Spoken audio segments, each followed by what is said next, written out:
नमस्कार, घटना चक्र में आपका स्वागत है। मैं हूं विपुल सिंह। जेएनयू विवाद में हर रोज नए एंगल, नई बातें सामने आ रही हैं। आज किन दो मुद्दों पे हम चर्चा करने जा रहे हैं, देखते हैं एजेंडे में।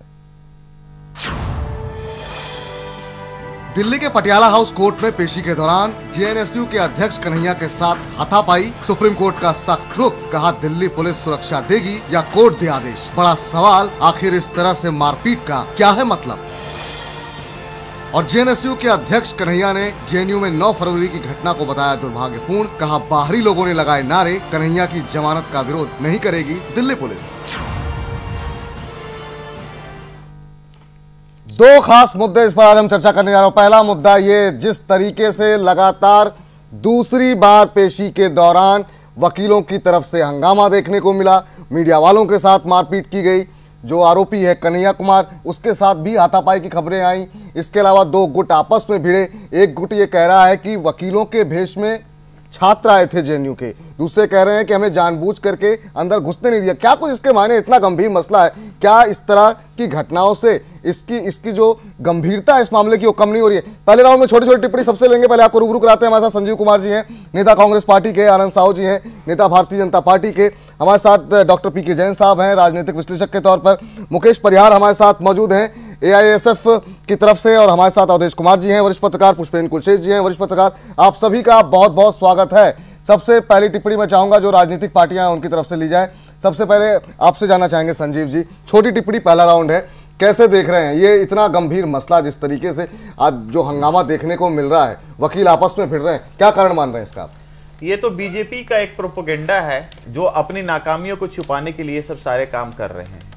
ये अपने आप को क्या साबित करना चाहते हैं मुझे मालूम नहीं है, लेकिन जिस तरीके से ये हो रहा है वो बहुत ही दुर्भाग्यपूर्ण है। राहुल गांधी अच्छा साबित कर रहे हैं। पहले राउंड में बीच में नहीं सर जी। ये एक ऐसा चीज उभर के आ रहा है, अभिव्यक्ति की आजादी, और जिस तरीके से गलत तरीके से लोगों को फंसाया जा रहा है, गलत आदमियों को। हाँ, जो ये काम किया है उसको आप अरेस्ट कीजिए, सभी को एक ही चक्की में पीछेंगे, अच्छी बात नहीं है। आप क्यों दे रहे हैं यहाँ पे? कोर्ट देगा ना फैसला। आप नहीं, कोर्ट देगा फैसला, लेकिन वो इस तरीके से जो अपनी बीजेपी की नाकामी है, सरकार की नाकामी है, उसको छुपाने के लिए एक बहुत बड़ा इन्होंने तंत्र का इस्तेमाल कर। आनंद जी, क्या आरोप लग रहे हैं बीजेपी के ऊपर कि क्या एक बात मैं बताना चाहूंगा आज आपके जैन टीवी के माध्यम से जी।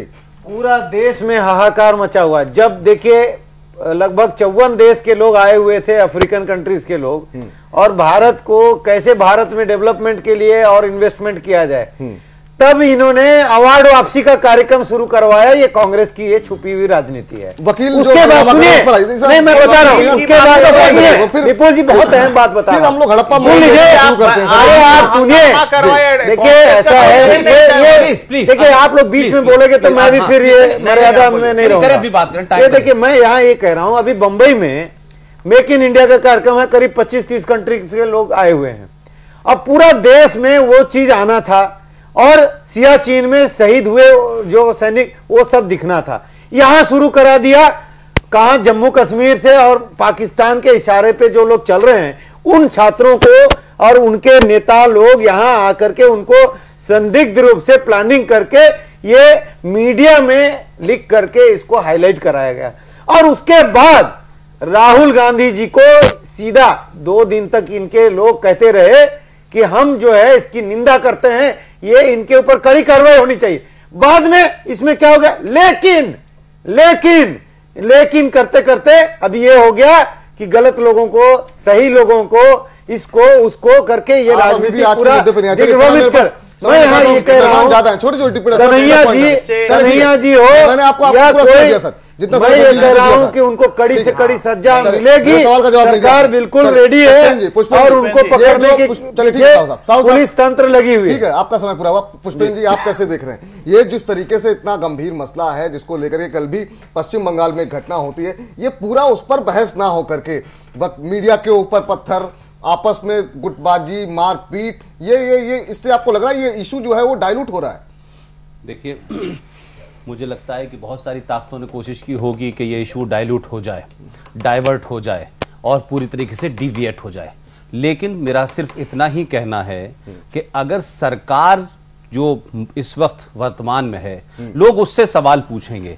राहुल गांधी ने किसे हत्यारा कहा, किसे देशद्रोही कहा, राहुल गांधी के कहने से सत्ता नहीं चल रही है। आप उस पर नुक्ताचीनी सियासी तौर पे कर सकते हैं, लेकिन हम लोग पहले दिन से तमाम लोग ये सवाल उठा रहे हैं कि ये घटना सरकार को पता होनी चाहिए थी। सरकार को जब पता हुई, मीडिया के माध्यम से हुई, 48 घंटे तक ये सरकार सोती रही, जो राष्ट्रपति और सरकार के से मात्र 6-6.5 किलोमीटर की दूरी पर यह घटना घट रही है। पाकिस्तान से किसका ट्विटर आ रहा है, किसका नहीं आ रहा है, इसके बारे में तो सरकार को पता है, लेकिन सरकार की नाक के नीचे एक विश्वविद्यालय के अंदर सरेआम एक पोस्टर लगता है, उस पोस्टर में ऑर्गेनाइजर्स के नाम लिखे जाते हैं, फिर उसके बाद वीडियो क्लिपिंग आती है। एक यकायक आपको 72 घंटे बाद सरकार एक लड़के को गिरफ्तार कर लेती है, वो जेएनयू का प्रेसिडेंट है। उसके बाद में खुद सरकार ये कह रही है, सरकार के मातहत सरकार के जो पुलिस है वो कह रही है ये लोग हैं। सरकार उनको पिछले 8 दिन से ढूंढ नहीं पा रही है। ये टम्बकटू की पुलिस है क्या इसको पता नहीं है, जहां एनआईए, सीबीआई, आईबी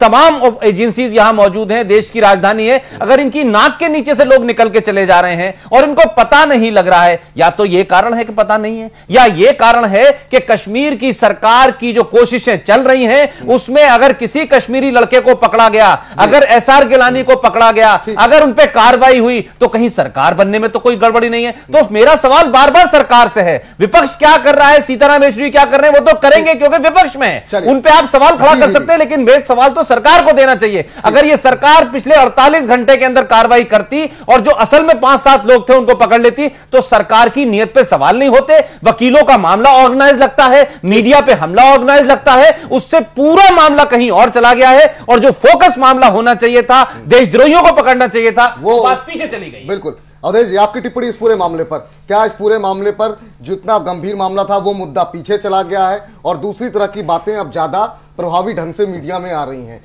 तमाम लोग फरार हैं, जो व्यक्ति दोषी है वो बकायदा उसने शुरुआती 2-3 दिनों तक इंटरव्यू दिया है, स्टूडियो में डिबेट कर रहा है, अब वो कर रहे हैं, उसको ढूंढ रहे हैं, उसका पता नहीं लग रहा है।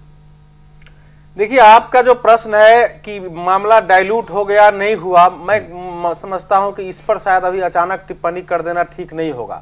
इस समय जरूर लगता है कि मामला एक दूसरी दिशा में जो है कहीं न कहीं मुड़ा है, जहां होना चाहिए वहां शायद नहीं है।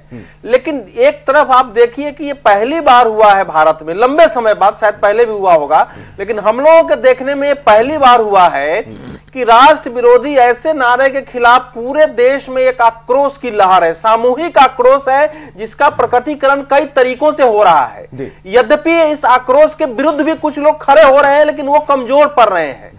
तो यहाँ वकीलों का हमला करना, जिसके पक्ष में मैं नहीं होता हूं, जिसको मैं गलत मानता हूं, क्योंकि कोर्ट में न्यायिक सुनवाई शांतिपूर्वक होनी चाहिए, किसी को सजा देने का अधिकार समूह को और भीड़ को नहीं मिलनी चाहिए। अगर उस पर कोई आरोप है तो कोर्ट सजा देगी। बावजूद मैं ये मानता हूं कि जो एक आक्रोश है कि हमारे देश को तोड़ने की बात कर रहा है, हमारे देश को बर्बाद करने की बात कर रहा है, कश्मीर को अलग करने की बात कर रहा है, तो वो एक आक्रोश हर वर्ग में प्रकट हो रहा है। अगर सरकार इस मुद्दे से पीछे हटेगी या डेविएट करने की कोशिश की तो उसको जनता का ऐसा करारा जवाब मिलेगा कि दूसरी सरकारें ऐसा नहीं कर पाएंगी। तो एक तो मेरी ये टिप्पणी है। पुलिस क्या इस पूरे मामले को हैंडल करने में फेल रही है? देखिए, पुलिस को पता, आपको अगर ये पता है कि इस मामले पे इतनी गंभीर प्रतिक्रियाएं हो सकती हैं, पुलिस को भी अंदाजा होगा, पिछली पेशी के दौरान भी जिस तरह की हरकतें हुई थी। आज सुप्रीम कोर्ट ने बाकायदा बताया कि किस किस तरीके की कंडीशन होंगी, 5 लोगों से ज्यादा मीडिया कर्मी अंदर। ऐसा है कि पुलिस कभी भी वकीलों से नहीं भिड़ती है। अगर वकील एक इकट्ठे होकर के, एक संगठित होकर के 100-50 वकील हंगामा करे तो पुलिस कभी उनके साथ कुछ नहीं करती है। किरण बेदी ने वकीलों का ही तो किया था, किरण बेदी कार उठवा लिया था, जिसके कारण क्या हुआ, उसका ट्रांसफर हो गया।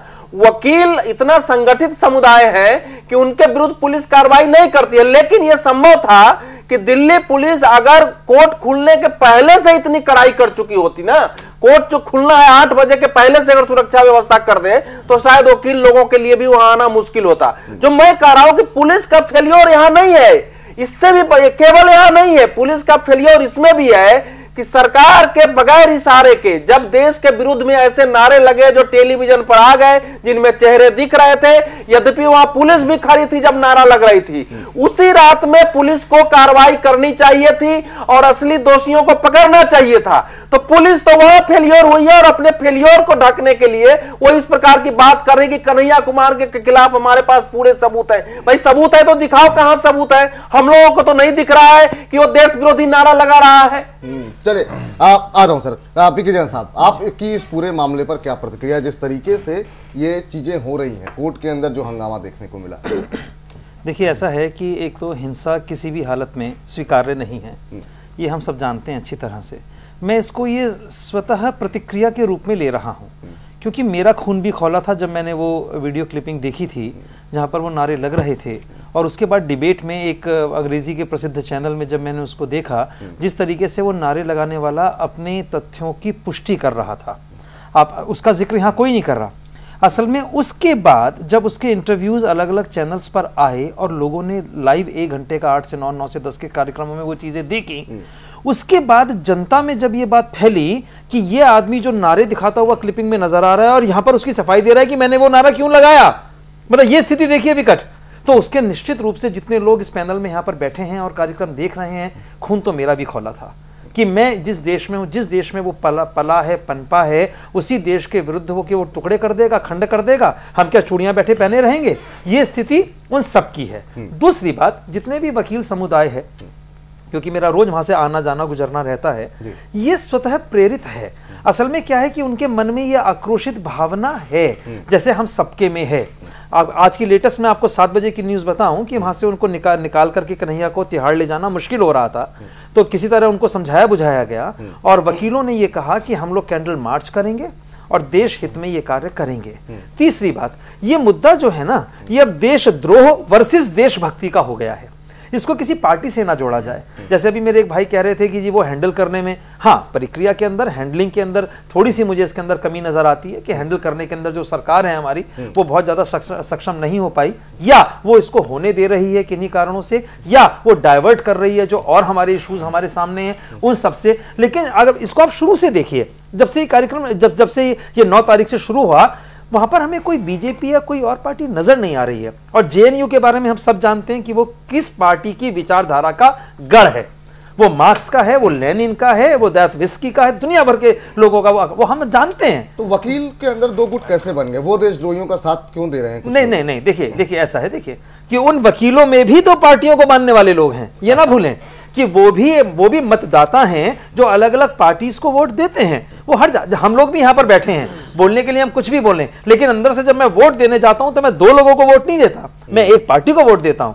आपके मन में भी किसी पार्टी के विचारों के प्रति श्रद्धा है, यहां पर हम 6-7 लोग बैठे हुए, हमारी अपनी श्रद्धाएं हैं जो ऐसे मौके पर, राष्ट्रभक्ति के मौके पर निकलकर बाहर आती है, और वो चीज बाहर आई है, उसको हम इतना महिमा, और वो महिमा मंडित हो गया है। आप गौर करें कि जब ये घटना 9 तारीख को हो रही थी, वहां पर टीवी चैनल एक आध थे, वो क्लिपिंग फोन से बनाई हुई क्लिपिंग है, वो जो हम लोग सब लोग देख रहे हैं। कन्हैया की जो क्लिपिंग है वो क्लिपिंग किसी कैमरे की क्लिपिंग नहीं है।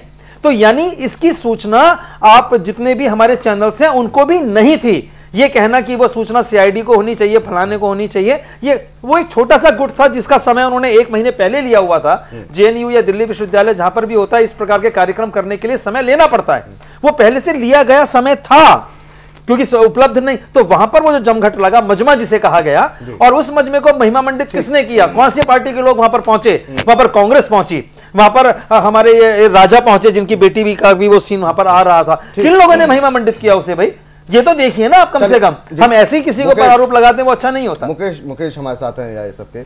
मुकेश, हम देख रहे हैं जिस तरीके से चीजें हो रही हैं, लेकिन आज काफी क्लैरिफाई भी किया गया कि नहीं लोग इन्वॉल्व थे, कुछ लोग बाहर के थे, कुछ लोग अंदर के थे, लेकिन जो कुछ भी वहां पर हो रहा है, एआईएसएफ का स्टैंड क्या है इसको लेकर के? देखिए, एआईएसएफ का स्टैंड स्पष्ट है। 9 तारीख की शाम से ही जो हमारा स्टैंड है वो स्पष्ट है। उसके लिए आज हम हमारा ये भी कहा गया कि जेएनयू के कुछ स्टूडेंट वकील की ड्रेस पहन करके वहां पहुंच करके हंगामा उन्होंने किया, कुछ छात्र ऐसे थे, ये भी आरोप लगा है कुछ वकीलों। नहीं, ये आरोप तो पिछली जो घटना हुई पटियाला कोर्ट में तब से लेके और आज तक की है कि वहां पे कुछ लोग जो पिछली बार भी इसका सारा एपिसोड किए, कुछ लोग ना जाने वो वकील हैं भी या नहीं है, या सिर्फ वकील कम्युनिटी को कलंकित कर रहे हैं उसके नाम पे। और दूसरे साथी हमारे जो सामने बैठे कह रहे थे कि ये देशभक्ति और राष्ट्र विरोधी का मसला सामने आ गया। भाई ये कौन सी देशभक्ति है कि आप जुडिशरी पे हमला कर रहे हैं? ये कौन सी देशभक्ति है कि आप मीडिया पे हमला कर रहे हैं? ये कौन सी देशभक्ति है कि आप जुडिशरी के जो वहां एम्प्लॉइज हैं उन पे हमला करते हैं? ये कौन सी देशभक्ति है कि आप सारी स्थितियों को अपने हाथ में लेने की कोशिश करते हैं? ये कौन सी देशभक्ति है? एएसएफ ने हमेशा इस तरह के बयानों का खंडन किया है। उस घटना को भी इवन की कन्हैया कुमार जी ने, एएसएफ के नेता और जेएनयूएसयू अध्यक्ष, उन्होंने अपने प्रेस वार्ता में और 10 तारीख को अपने आम सभा की भाषण में उन्होंने इस बात का खंडन किया। तो एएसएफ का तो स्पष्ट है, लेकिन उन लोगों से भी सवाल करना चाहिए कि वो कौन सी देशभक्ति सिखा रहे हैं, वो उनके पास कौन सी ये देशभक्ति वाला पार्ट है। साहू साहब, आपसे मैं जानना चाहूंगा, क्या ऐसा है एक सेकंड, इस पूरे मामले को हैंडल करने में क्या भारत सरकार या बीजेपी गवर्नमेंट नाकाम रही है? जिस तरीके से हैंडल किया जाना चाहिए था इस पूरे मामले को लेकर के, क्या आप हैंडल करने में नाकाम रहे? बिल्कुल नाकाम नहीं रहे। आप कैसे? एक चीज बताइए मुझे। जी, एक व्यक्ति जो कहता है भारत के टुकड़े होंगे हजार, इंशाअल्लाह, वो आकर के टीवी डिबेट में बैठता है, स्टूडियो में बैठता है। आपकी पुलिस आज तक उसे पकड़ नहीं पाई, कह रही है कि अभी ढूंढ रहे हैं, 4 जगहों पे छापे मारे जा रहे हैं, और आप कह रहे हैं कि नहीं नाकाम रही है। छापे मारने से और नहीं पकड़ाने से क्या आपको लग रहा है कि हम उसको नाकाम हो गई? अगर एक चीज आप बताइए, पुलिस के बहुत सारे बोलना चाहता हूं, मैं ये कह रहा हूं, उनके पीछे देखिए कई बार पुलिस जो है ना जानबूझ करके नहीं पकड़ते, कारण उसका बता रहा हूं। जितने उनके जो आका हैं उनका भी लिंक को प्रामाणिकता के साथ स्थापित करके उनको भी पकड़ना, क्योंकि ये एक दिन का खेल नहीं था, ये कई महीनों से, सालों से ये योजना बनी होगी। ये एक दिन रातों रात आए 4 स्टूडेंट और इतना बड़ा हंगामा खड़ा नहीं हो गया। और राहुल गांधी ऐसे नहीं आ गए, येचुरी ऐसे नहीं आ गए, राजा ऐसे नहीं आ गए। मेरा ये कहना है, आप जिस तरह से सरकार को, अगर सरकार तो तुरंत पकड़ लेती, तब आप कहते कि कैसे पकड़ लिया, अभी तो स्थापित नहीं हुआ, सरकार की जिम्मेवारी है ना, गलत लोगों को पकड़ लिया, सही एक को पकड़ा है तब आप इतना हंगामा कर, अभी सभी को पकड़ेंगे, ये मैं आपको गारंटी के साथ कह रहा हूं। और दूसरी बात, आप यहां एक चीज आप समझिए, अगर भारत में ये 125 करोड़ में अगर 10-20 लोगों में इतनी दम होती तो आज भारत कब का टुकड़ा टुकड़ा हो जाता। लेकिन आज एक चीज समझना पड़ेगा, सुनिए, उनके खिलाफ कार्रवाई क्यों नहीं हुई? अरे आप सुनिए विपुल जी, अब कांग्रेस को लग रहा है कि अगर ये मोदी सरकार, कांग्रेस बीजेपी अच्छे से काम कर लेगी तो कांग्रेस आने वाला नहीं है, वो ट्रायल ऑलरेडी समाप्त है। इसीलिए इस विषय को होती है, ज्यादा राजनीतिकरण कांग्रेस के कारण बढ़ रहा है। ये सारा राहुल गांधी कहीं भी जाके अभी क्यों बैठ रहा है? उसको पहले से भी बैठता था, लेकिन अभी क्यों ज्यादा बैठ रहा है? क्योंकि उसको पार्टी खत्म है, उसको जिंदा करना है, राजनीतिक है, मैं बताता हूं, ये सारा विषय है। संजय जी, एक सवाल मेरा ये भी है, इस मामले पर जहां कम से कम इस तरह के मुद्दे पे आप लोगों को एक पॉलिटिकल कंसेंसस बनाना चाहिए था, आप लोगों ने इस तरीके से इस मैटर को हैंडल किया तमाम पॉलिटिकल पार्टीज ने, कि ऐसा लग रहा है कि इस मुद्दे पर भी देश की पार्टियां, देश के लोग बटे हुए हैं। जब देश की सुरक्षा की बात होगी तो क्या तो भी क्या नहीं, इनको पूछे ना जो शहीद हैं, जो भारत के सैनिक, इतने सारे लाखों लोग शहीद हो रहे हैं, आपसे पूछा जा रहा है, उसका जवाब दीजिए। उनके ठीक है सर, ठीक है, द्रोहियों के साथ कौन सी आप बोलिए ना, मुझे बोलने की बात करेंगे। ये कांग्रेस के सबसे पहला बात कि लोकतंत्र में विश्वास बीजेपी को नहीं है, पक्ष और विपक्ष ये नहीं, लोकतंत्र में विश्वास आतंकवादियों को सपोर्ट करने वालों को, अफजल गुरु को, तरीके से अफजल गुरु जी, कसाब जी, बोलने दीजिए, ये सब बोलने वाले आतंकवादियों के साथ ही आप लोकतंत्र को बढ़ावा देंगे। का क्या हुआ, मैं इसका पूरा डिफाइन कर रहा हूं। आज पत्रकारों के साथ कल क्या हुआ, मैंने सवाल कर लिया। पत्रकारों को भी जो हुआ उसको कंडेम कर रहे हैं, लेकिन वही पत्रकारों के बीच में प्रेस कॉन्फ्रेंस हो रहा था, एक पत्रकार वहां पर मेमोरेंडम नहीं दिए। ये पत्रकार भी, इनको भी इस प्रकार से पत्रकार मतलब भगवान नहीं हो जाता है। लोकतंत्र में बीजेपी को जरा भी आस्था नहीं है। आप लोग कहीं और ले जा रहे हैं सर। मेरा सवाल आपसे, क्या भर्सन वही है? मेरा सवाल आपसे भाषा मैं नहीं बोल रहा हूँ, प्लीज सर, आपको ऑडियो फिर मैं डाउन करवा दूंगा। आप एंकर को जवाब दें, क्योंकि डिविएट मत करिए, फिर बहस का कहां से कहा आप लोग, बीजेपी ने किया, कांग्रेस ने किया, आप लोग अलग तरीके से कैरी ऑन। चलिए, मेरा सवाल आपसे ये था कि क्या आपकी पार्टी को कम से कम, तमाम पार्टियों के साथ आप लोग जेएनयू गए, इस मामले को आपने डाइल्यूट करने की कोशिश नहीं, कम से कम एक मैसेज जाता दुनिया में। अब ये मैसेज जा रहा है कि भारत के अंदर वाकई में ऐसी स्थिति है जहां पर देश विरोधी जो नारे लगाने वाले हैं उनके खिलाफ भी दो गुट हैं। नहीं, ऐसा बिल्कुल नहीं है। सबसे बड़ा चीज क्या है कि अगर किसी ने इसको संविधान की धारा में रह के कोई काम किया है तो हम एक्सेप्टेबल हो। अगर कोई देश के प्रति नाराजगी या गलत बात बोला है तो आप उसे अरेस्ट कीजिए। हर टॉम डिक एंड हैरी जो निर्दोष है एक उसको आप अरेस्ट करने की बात कर रहे हैं। कांग्रेस के पास जानकारी है तो वो आप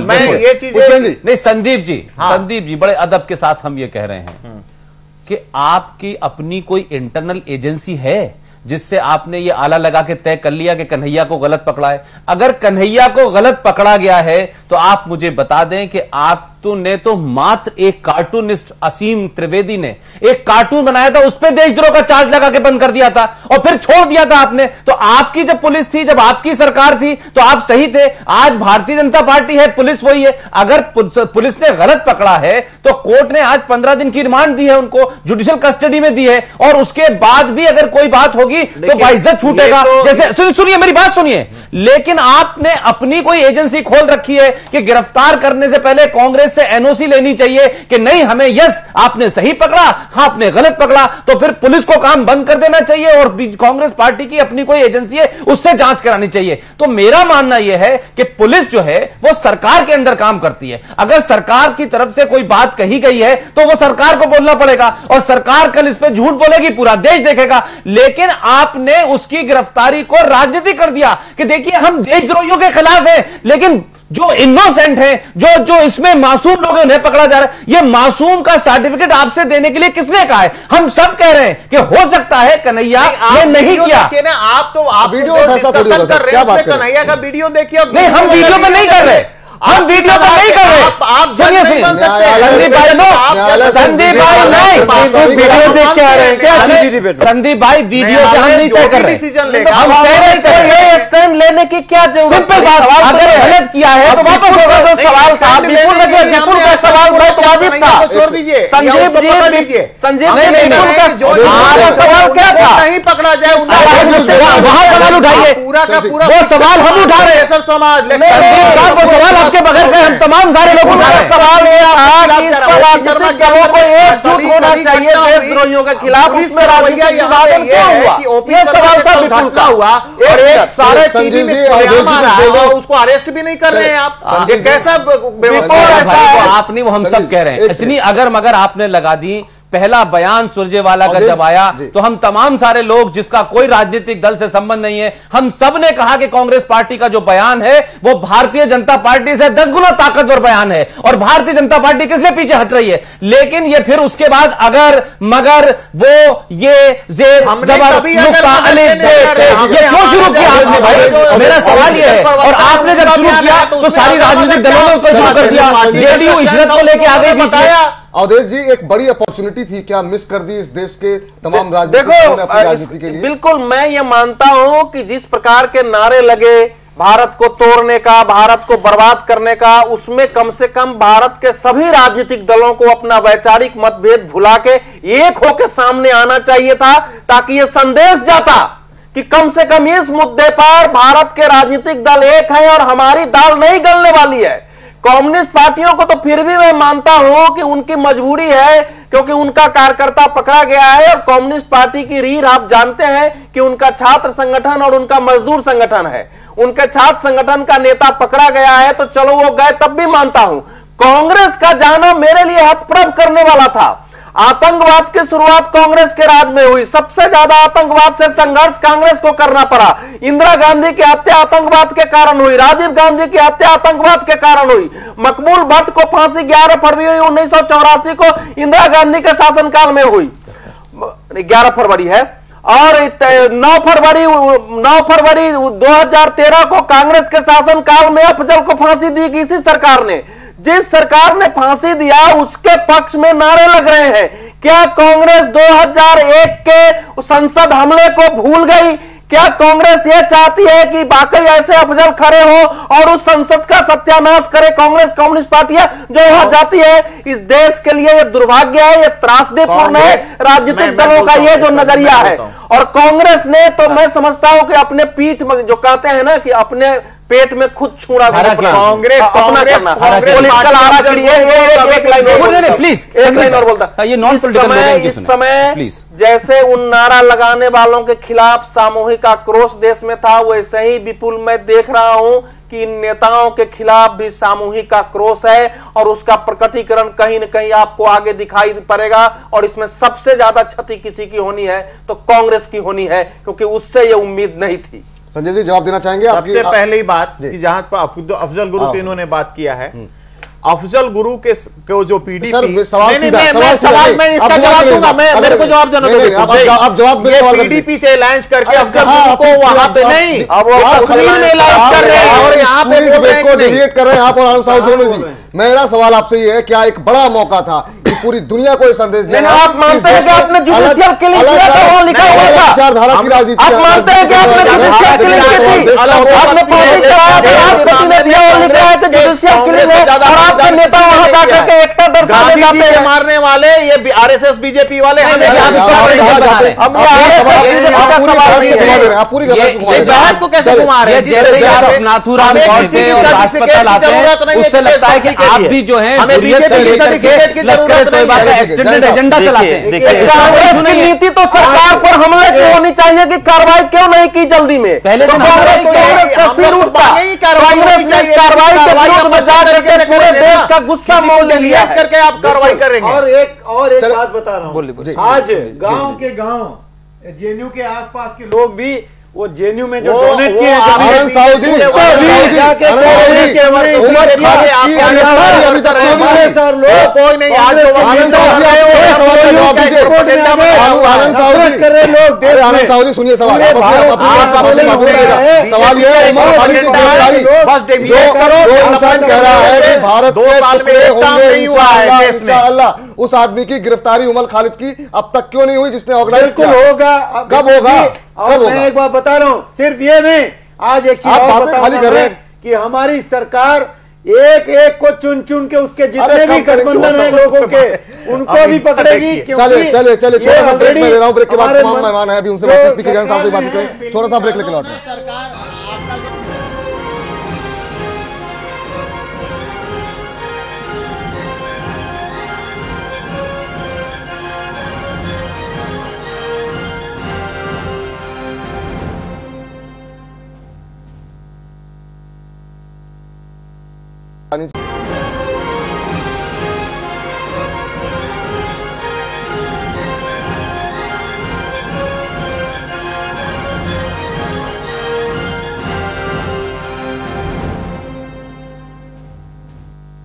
घटनाचक्र ब्रेक के बाद आपका स्वागत है। तमाम खास मेहमान हमारे साथ बने हुए हैं और हम बात कर रहे हैं जिस तरीके से इस पूरे मामले को मोड़ा जा रहा है, घुमाया जा रहा है, जिस तरीके से देशद्रोह के मुद्दे पर बहस होने के बजाय बहस हो रही है वकीलों के बीच लड़ाई की, और उस मारपीट का मतलब है क्या, ये तमाम सवालों पे हम चर्चा कर रहे हैं। हमारे साथ तमाम खास मेहमान मौजूद हैं। पीके जैन साहब, आप बोलना चाह रहे थे, मुझे ब्रेक लेना पड़ा। असल में जहां पर हमने अपनी इस डिबेट को छोड़ा था, असल में क्या है कि इस पूरे सीन में आप देखें बीजेपी है कहाँ और वो आई कब। मेरी बात को जरा ध्यान से सुनिएगा। असल में क्या है, बीजेपी का बहुत स्मार्ट मूव है कि वो इसको होने दे रही है, अगर हम ये मान के भी चलें। दूसरी बात ये, वहां पहुंचे कहने वाले कौन, वहां पहुंचने वाले कौन, बयान देने वाले कौन अलग अलग चैनल्स पर। यहां पर बीजेपी का राष्ट्रवादी मुद्दा, राष्ट्रभक्ति वाला जो एक चेहरा है वो सामने आ रहा है और वो इसको पकने दे रही है मामले को। आपको कल या परसों के बारे में मालूम है, जब सर्वदलीय बैठक हुई तो जो सेशन, बजट सेशन होना है, उसमें सबसे पहला उनका बयान ये था कि हम इस मुद्दे पर चर्चा करने के लिए तैयार हैं। यानी उन्होंने इस मुद्दे को छोड़ा नहीं, क्योंकि इसमें बीजेपी की जो राष्ट्रभक्ति वाला जो चेहरा है, जो राष्ट्र गौरव है, वो निकल कर आएगा। आप देखिएगा आगे, मेरे कहने पे गौर करिएगा। बीजेपी को तो हम लोग घसीट रहे हैं कि भाई वो लोग इस पे काम नहीं कर रहे, पुलिस वाले उसको पकड़ नहीं रहे, वो ये नहीं हो रहा, फलाना ढिमकाना नहीं हो रहा। बीजेपी उसको होने दे रही है। दूसरी बात, बच्चे छिपे कहां हैं, क्या किसी को पता नहीं होगा? मोबाइल है, आजकल मोबाइल हम लोग बंद करके भी रख दे तब भी पता होता है कि वो स्थितियां कहां हैं। आपने उपकुलपति का बयान देखा होगा जेएनयू के कि पुलिस हमारे कैंपस में प्रवेश नहीं करेगी। ये बात अपने में बहुत कुछ कहती प्रतीत हो रही है। दूसरी बात, जाधवपुर यूनिवर्सिटी कलकत्ता के अंदर हम लोग ये देख रहे हैं जहां पर कि चुनाव होने वाले हैं और ममता दी कोई भी एक्शन उनके अगेंस्ट नहीं ले रही है, जो कि बीजेपी के पक्ष में जा रहा है। आज वहां पर दो गुटों के में आपस में झड़प हुई है। वो दूसरा गुट कौन सा है? क्या वो ममता दीदी के अगेंस्ट वाला ग्रुप है? कौन सा ग्रुप है वो? ये समूह हमको देखना पड़ेगा। तो अगर ओवरऑल हम स्थितियां देखें तो बीजेपी के अनुकूल नजर आ रही हैं। ये तो हम लोग इन द सेंस कि जो विरोध के अंदर विरोध पक्षी जो विपक्ष में है वो लोग इल्जाम लगा रहे हैं कि बीजेपी कुछ नहीं कर रही, लेकिन लोगों के सामने बीजेपी का कौन सा चेहरा आ रहा है ये भी आप गौर करें। वो एक लिमिटेड ग्रुप या विपक्षी लोग अगर कुछ कह रहे हैं तो उसकी स्थिति ये मान के ना चलें कि बीजेपी की स्थिति बहुत ज्यादा बुरी है। बीजेपी इस समय सबसे ज्यादा फायदे की स्थिति में है। आप गौर करके देखें इस स्थिति को कि वो पकने दे रही है, खिचड़ी को खूब पकने दे रही है। राजनीति की वजह से और जो राजनीति किसने बनाई? राजनीति किसने बनाई? वहां पर राहुल ने पहुंच करके बनाई। वहां पर किसने बनाई? वहां पर येचुरी ने पहुंच के बनाई। वहां पर किसने बनाई? जब स्टेज पे बैठ कर किसने बनाई? कोई बीजेपी के नेता का कोई एक बयान मुझे दिखा दीजिए। ओवरऑल के अंदर असल में कांग्रेस अपनी जमीन को तलाश रही है, यह बात अच्छी तरह समझ लीजिए। और इतना नुकसान होगा इस स्थिति का। अवधेश जी ने बिल्कुल ये बात सही कही है। हम लोग किसी पार्टी लाइन पे नहीं सोच रहे हैं, लेकिन उनको ये मूव नहीं। और 1971 एक सेकंड संजीव जी, हम 1971 की लड़ाई ना भूलें जब अटल बिहारी वाजपेयी ने इंदिरा गांधी को कहा था कि तो आप तो साक्षात महादुर्गा हैं, जब हमारी युद्ध चल रहा था पाकिस्तान से। इस समय ये होना चाहिए था। यानी ये मुझे समझ में नहीं आया कि कांग्रेस को सलाह देने वाले वो महाविभूतियां हैं कौन? मतलब कम से कम राहुल को ना जाने देते, कोई छुट भैया नेता चला जाता वहां पर। अरे राहुल को तो ना जाने देते, थोड़ी बहुत जमीन बाकी रहने देते। ये नहीं करना चाहिए था। और उस समय पता नहीं वो अपना ग्राउंड निश्चित रूप से खोएगी। और आप ये देखिएगा। अब मैं आ रहा हूं सर, आपसे जानना चाहेंगे मुकेश, बहुत सारी बातें हुई, मैं जानना चाहूंगा एआईएसएफ की तरफ से आप लोग तमाम जगह पहुंच रहे हैं, कोर्ट भी पहुंच रहे हैं। जब ये सब हुआ आप लोगों ने क्यों नहीं एक बड़ा सा मार्च निकाला? आपने क्यों नहीं कोई बड़ा प्रदर्शन किया कि भाई हम इसमें इन्वॉल्व नहीं और हम इसका पुरजोर विरोध करते हैं? ये जब तक हंगामा नहीं हुआ इसको लेकर के तब आपकी तरफ से क्लैरिफिकेशन आया। कोई ऐसा हंगामा, कोई ऐसा मार्च ऐसा नहीं निकाला गया आपकी तरफ से। तो इसीलिए आपकी भूमिका पे, आपकी जो दल है उसकी भूमिका मैं जवाब दे रहा हूं जी। 9 तारीख के शाम की ये रात की घटना है। 10 तारीख को जेएनयूएसयू हमारे एएसएफ के नेता कन्हैया कुमार एक जनसभा करते हैं जेएनयू के अंदर और उसमें खंडन करते हैं इन सारी बातों का। आप कैसे कह रहे हैं कि हम 3 दिन तक चुप रहे? मैं खंडन की बात नहीं कर रहा हूं कि ये निंदनीय है, इसे स्वीकार नहीं। जो चिट्ठी आज लिखी है कन्हैया कुमार ने, जिसमें उन्होंने तमाम चीजों का जिक्र किया है, आपने क्यों नहीं उस समय को 10 तारीख को उनका 22 तारीख को उनका पूरा भाषण सुना, 2000 के बच्चे में भी पूरा भाषण मैंने उनका सुना है। मुकेश जी कैसे कह रहे हैं कि उसने नहीं किया? बिल्कुल नहीं किया है। विपुल, इस समय एआईएसएफ पहले की तरह शक्तिशाली नहीं है यूनिवर्सिटियों में। इस समय आयशा की बढ़त है, एबीवीपी की बढ़त है और नया एक संगठन आ गया है माओवादियों का समर्थक डीएसएफ। तो ये 3 संगठन इस समय छात्र राजनीति में इनका बोलबाला है जगह जगह। एआईएसएफ पहले की तरह और एसएफआई पहले की तरह एक पावर ब्लॉक नहीं है। जेएनयू में भी इसलिए जीते हैं कि सारे वामपंथी संगठनों ने समर्थन दे दिया।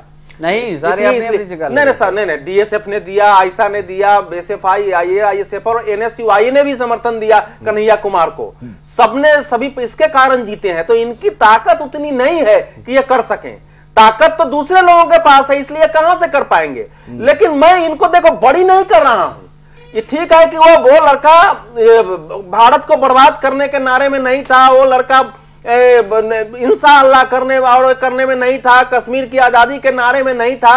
लेकिन वो ये कार्यक्रम हो, इस कार्यक्रम को जब रोक लगा दी गई बैनर के बाद, तो उसके लिए संघर्ष करने में था कि इनका कार्यक्रम होने दिया जाए।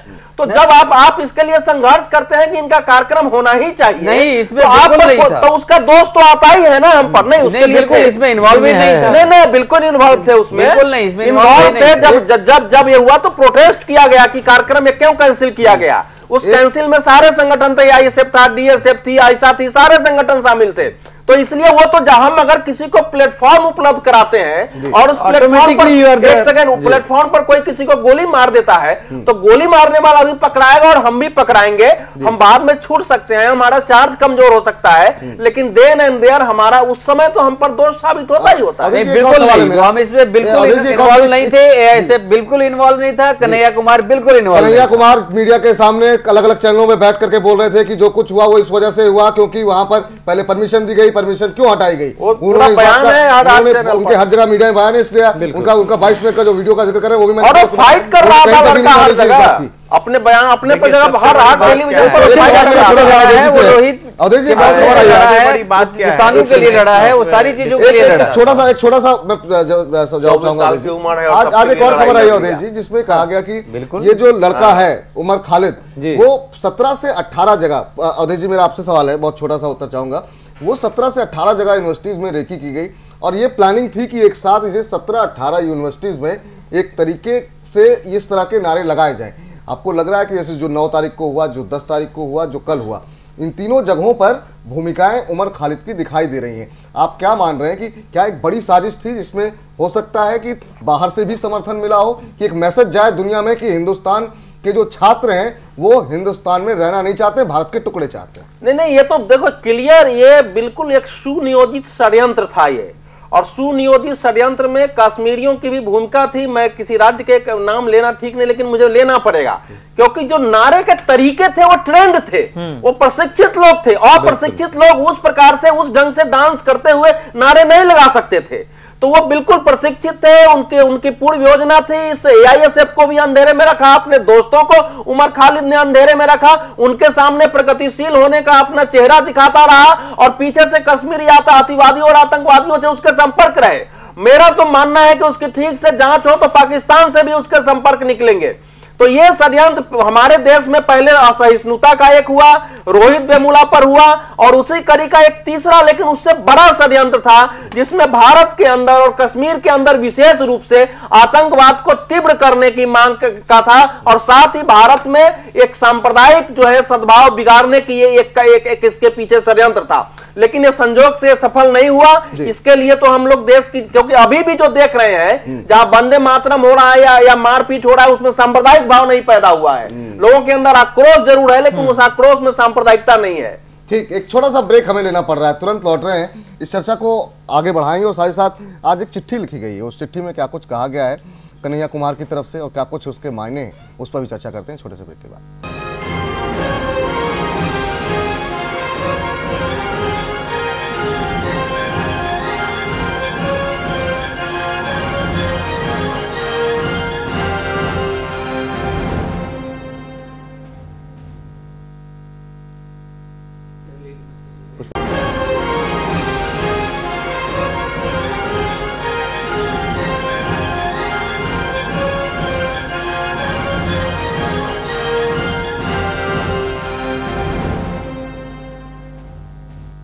घटना जागरण ब्रेक के बाद आपका स्वागत है। तमाम खास मेहमान हमारे साथ बने हुए, इस समय बहुत कम बचा हुआ है इसलिए छोटी छोटी टिप्पणी लेंगे। आपको बता दें कि आज कन्हैया की तरफ से एक चिट्ठी लिखी गई और उसका शीर्षक दिया गया अपील, जिसमें उसने बाकायदा पहले अपना नाम पता बताया और उसके बाद लिखा कि जो कुछ भी हुआ 9 तारीख को वो इसका विरोध करते हैं, वो इसका समर्थन नहीं करते हैं। उन्होंने ये इस बात का भी जिक्र किया, उन्हें अपने भारत के संविधान पर पूरा भरोसा है और उसकी प्रस्तावना जो उसका प्रस्तावना है उसका वो अक्षरशः पालन करने में कामयाब हो पाए, उनकी कोई भूमिका हो, ये उनका सपना है। साथ ही साथ ये यूनिवर्सिटी और देश में शांति की अपील भी की गई। इस पर टिप्पणी मुकेश आपसे पहले जानना चाहेंगे, ये जो आज चिट्ठी लिखी गई और आज इस तरह की बातें आ रही हैं कि शायद दिल्ली पुलिस अगर मुकेश अगर वो जमानत के लिए जाते हैं तो दिल्ली पुलिस शायद विरोध नहीं करेगी, कैसे देख रहे हैं इस कदम को? देखिए, जो आज वो अपनी चिट्ठी में लिखे हैं वही सारी बातें AISF 9 तारीख से कर रहा है, वही सारी बातें, लेकिन कोई इस बात को मानने को तैयार नहीं। दूसरी बात, हमें जुडिशरी पे विश्वास है, अपने कॉन्स्टिट्यूशन पे विश्वास है, लेकिन वो लोग जब वो उसको कन्हैया को, हमारे AISF के नेता को कोर्ट में पेशी के लिए लाया जाता है, लेकिन कुछ लोग उसको राष्ट्रभक्ति का मुखौटा पहनकर उस पर अटैक करते हैं, तो ये कौन सी राष्ट्रभक्ति है? ये कहां की बात है? बात का और जिक्र किया गया कि जुडिशरी पे पूरा भरोसा है लेकिन इस पूरे मामले का मीडिया ट्रायल ना किया जाए, तो आपको लगता है इसकी वजह से भी दिक्कत हुई है कन्हैया को? नहीं, मीडिया ट्रायल की वजह से नहीं हुआ है, ये तो एक प्रायोजित तरीके से, जिस तरीके से पकड़ा गया कन्हैया कुमार को, जानबूझ करके पकड़ा गया, तो ये तो पहले से ही प्रायोजित था सारा, कि कन्हैया कुमार को पकड़िए क्योंकि ये बाकी सारे मसलों में आगे रहा है, ये नॉन नेट फेलोशिप वाले में रहा है, ये ऑक्यूपाई यूजीसी में रहा है, इसने पूरी सरकार को घेरा है छात्र वर्ग के लिए, तो इसको टारगेट किया इन लोगों ने, और टारगेट करके जानबूझकर फंसा करके नहीं, ऐसा नहीं है। चलिए, आपने तो उसको भगवान बना दिया है। ठीक, ऐसे थोड़ी है। अपना पक्ष है, उनका अपना पक्ष है। देखो, एक रणनीतिक पत्र है, क्योंकि इसमें अपना गांव का पता देना का मतलब ये होता है कि आप हमारी जाति जान लीजिए, आप हमारा स्थान जान लीजिए, और वो एक बड़ी लॉबी आपका समर्थन करे। एक तो इसका ये है, इसके पीछे जो मैंने कहा, गांव और पता और पोस्ट पूरा देने का मतलब ये हुआ कि उसके आधार पर एक बड़ी लॉबी हमारे साथ खड़ी हो सकती है, परिवार इसलिए जल्दी पकड़े कोई भी है। दूसरा जो मेरा कहना है कि इसके पीछे जो उन्होंने कहा है वो भी एक रणनीतिक है, अपने को एक बेहतर भविष्य के नेता के रूप में प्रोजेक्ट करना, एक नेता के रूप में प्रोजेक्ट करने की एक रणनीति है कि हम क्या हैं। और तीसरा यह है कि अपनी ओर से एक सफाई है, जो हमले हो रहे हैं, जो उन पर मारपीट हो रहे हैं, तो उनको एक सहानुभूति मिले इस देश से कि भाई ये आदमी वाकई दोषी नहीं है, ये तो बिल्कुल संविधान का, ये 3 रणनीति उसके पीछे है जिनका वो लाभ है। बाकी ये पत्र लिखने की न कोई जरूरत थी, न उस पत्र को बाहर लाने की कोई आवश्यकता थी इस समय। वो पत्र बिल्कुल सुनियोजित तरीके से लिखा गया है, इसलिए उस पत्र में को भावनात्मक रूप से हमको देखने का कोई कारण नहीं है। ठीक, पुष्पेंद्र जी, आज ये जो खबर आ रही है कि दिल्ली पुलिस अगर वो जमानत के लिए अप्लाई करेगा तो उसका विरोध नहीं करेगी, तो ये इसके मायने क्या निकाल रहे हैं आप, इसका मतलब क्या है फिर?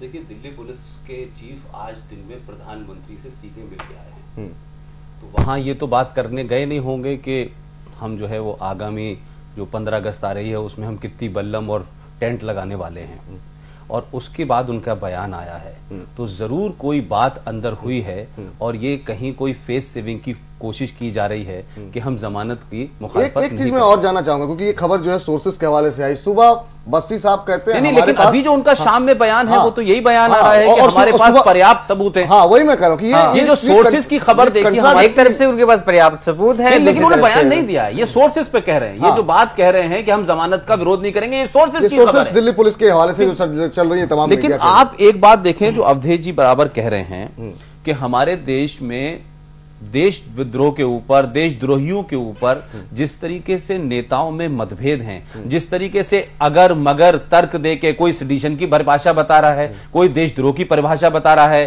कोई उसे अभिव्यक्ति की आजादी बता रहा है, मुझे जो एक बड़ा खतरा लग रहा है कि जैसे जैसे ये चीज आगे बढ़ रही है, आप भले ही इसको देशद्रोही और देश विद्रोहियों के बीच को बांट दें, लेकिन मुझे लगता है कि भारतीय नेताओं से हताश निराश जनता का खतरा है मुझे इस बात का कि कहीं वो कानून को अपने हाथ में न लेना शुरू कर दे, क्योंकि जिस तरीके की प्रवृत्ति बढ़ रही है, लोग अभी फेसबुक पे लिख रहे हैं, इंटरनेट पे लिख रहे हैं, अपनी बात कह रहे हैं, अगर ये नहीं रुका तो मुझे लगता है कि इस देश में बहुत सारे लोग ऐसे हैं जो कहीं अपने हाथ में कानून न ले लें और अपने आप ही तय कर दें। तो मुझे लगता है कि सरकारों की तरफ से जो जिस तरीके से निराशा है, सरकारें जिस तरीके से अगर मगर उसमें तर्क दे रही हैं, जमानत, पुलिस कस्टडी, जुडिशियल कस्टडी, ये पकड़ा है, वो पकड़ा है, हमने यहां छापा मारा है, ये ऐसा लग रहा है देश के लोगों को कि देशद्रोहियों के खिलाफ भी सरकारें किस तरीके से अपने इंटरेस्ट को ध्यान में रख के काम करती हैं और जनता अराजकता की तरफ बढ़ी तो ये देश में अंदर बड़ी भयावह स्थिति होगी। आनंद साहू जी, आपकी टिप्पणी में इस पूरे मामले पर, क्या वाकई में जो पुष्पेंद्र जी बात उठा रहे हैं कि इस तरीके से सरकार इस पूरे मामले को हैंडल कर रही है,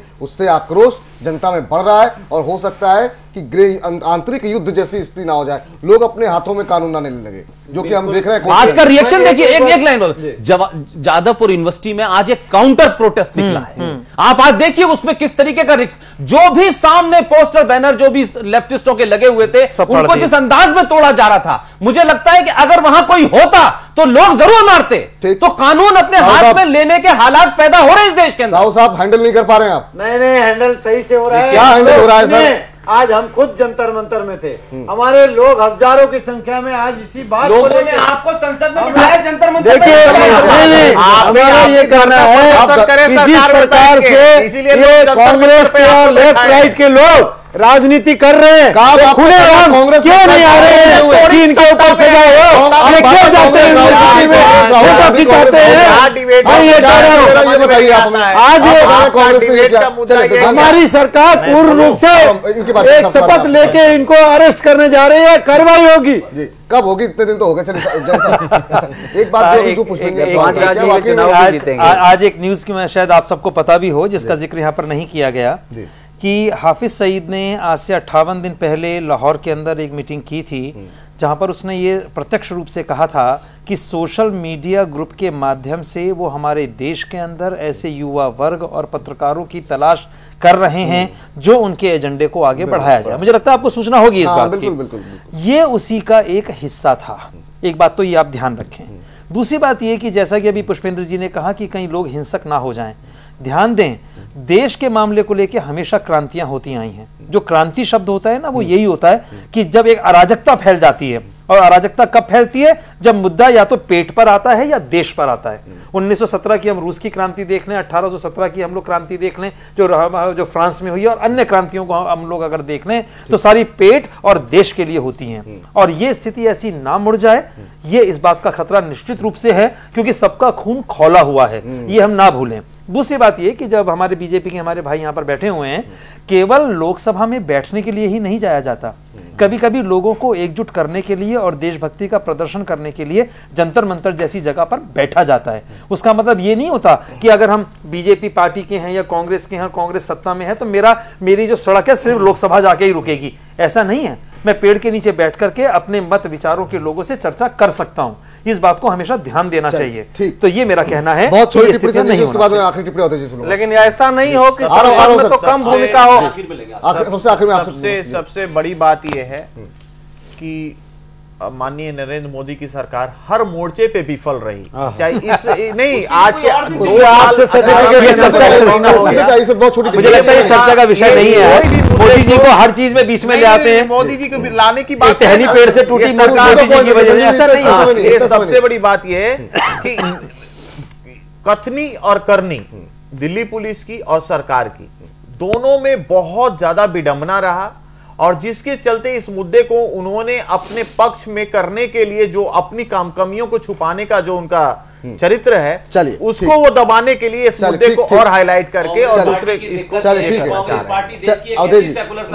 पार्टी है जो हज करने से पहले शैतान पे पत्थर मारे बगैर इनका हज कंप्लीट ही नहीं होता। या तो ये आरएसएस का नाम लेंगे या मोदी का नाम लेंगे। पुष्पेंद्र जी, अवधेश जी, क्या जो अभी सवाल उठाया गया पुष्पेंद्र जी की तरफ से, अगर कार्रवाई ठीक से नहीं हुई गवर्नमेंट की तरफ से, तो एक अराजकता, एक हाथ में कानून लेने वाली जैसी स्थिति जो हम देख रहे हैं, जो हमने कोर्ट में देखी, वो क्या देश भर में भी देखने को मिल सकती है? देखिए, यदि सत्ता और न्याय प्रक्रिया से न्याय नहीं होगा तो फिर जनता को अपने हाथ से ही न्याय करना पड़ता है। ये इसमें कहीं कोई अस्वाभाविक स्थिति नहीं है। यह सिद्धांत सामान्य सिद्धांत है।